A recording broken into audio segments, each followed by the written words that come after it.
up, YouTube? It is Ben with Bearded Spruce, and welcome to the DIY series, where I do projects and let you in on some tips and tricks while I do these projects. We have currently a 1952 mid-century modern home that has lots of character to it, and sometimes when we look for new pieces of furniture, I end up having to build things custom, which is really fun for me, but it is kind of interesting. Nothing's ever straight like in every old house, and so everything has to be tailored perfectly to the uniqueness and the style of the house. So tonight we're actually building a cabinet. Here are the drawings that I drew up, and basically it's 41 inches tall, so it'll actually go all the way up to the ceiling with a little gap, and I'll do a trim piece around there to kind of close the gap because the ceiling is not completely level, and that's okay.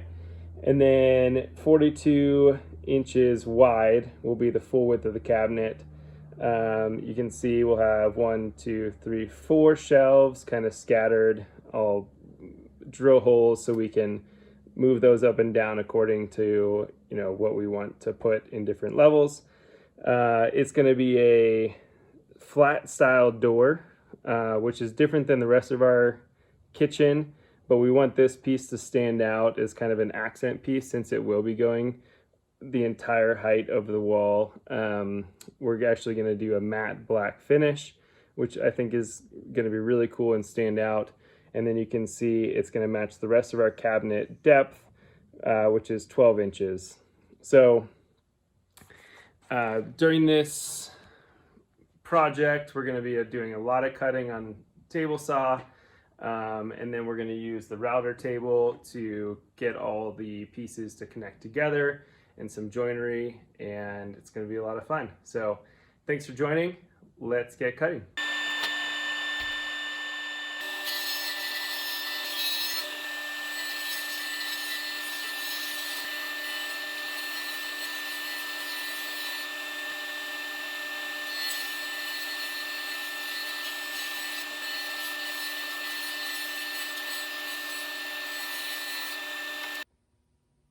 Okay, so I cut each one of the pieces that will build the frame of the cabinet a little wide so I could true them all up and make them completely flush with each other, and all 4 of them the exact same size, which you can do on a table saw, but I feel a little bit more comfortable getting them all together and just ripping with my skill saw. You can see I set this up to be 1.5 inches farther away from the line that will make each one of these 11 inches and a quarter. They're not perfectly aligned. I don't know if you can really tell on the video. I have it set so the blade will go past the depth of all of the pieces. And then I have this guy, just a level, anything that's straight will work, clamped. So as I run down this line, it'll make a perfectly straight line on this side. And then I did the same thing on the other side as well. You can see I clamped it to my work table as well, so it doesn't move on me while I'm doing the ripping, and then we'll have exactly the same size pieces for all 4. All right, so now I ripped this edge. It's completely smooth, and all of these pieces are exactly the same size because I did the other side as well, and I have these pieces exactly the size I want width-wise. Now I have to chop them on the miter saw to make sure they're the right length.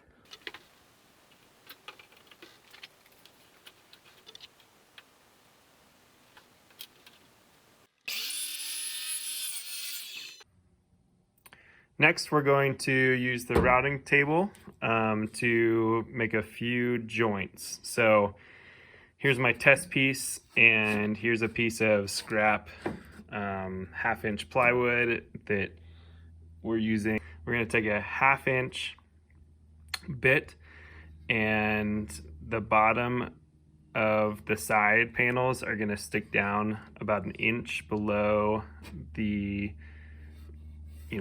bottom shelf of the frame.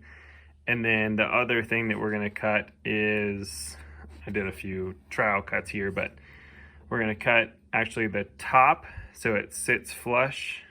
The top piece sits flush on the side panels, and then the back we're going to rip a little seat as well for the back panel to sit in, and so everything gets all squared up and nicely, that you'll see in a second.